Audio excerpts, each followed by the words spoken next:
స్వేచ్ఛ అనేది మనసుకు సంబంధించింది దుర్యోధన, అది వస్త్రము కాదు వేరెవరో లాక్కోవడానికి అని చెప్తుంది.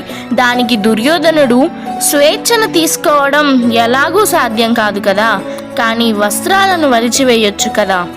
దుశ్శాసన, దీనిని ఈ నిండు సభలో వివస్త్రణ చెయ్యి. దానికి అర్జునుడు, ఈ సభ ఇప్పుడు ఎలా అంధకారంతో నిండిపోయిందో అదేవిధంగా ధృతరాష్ట్ర మహారాజా, మీ జీవితాన్ని కూడా మేము అంధకారమయం చేసేస్తాం అని అంటాడు. సభలోని వారందరూ దుర్యోధనాన్ని ఈ పని చెయ్యొద్దంటారు, కానీ దుర్యోధనుడు వినడు. ద్రౌపది ఇలా అంటుంది, మౌనం వహించండి అందరూ.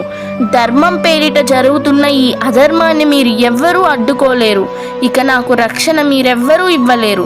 నాకు రక్షణను అందించాలనుకుంటే అది స్వయంగా ఆ ఈశ్వరుడే అందిస్తాడు అని అంటుంది. దుశ్శాసన, నీ బాహుబలాన్ని నీవు పరీక్షించుకో అని గోవిందుని తలుచుకుంటుంది ద్రౌపది.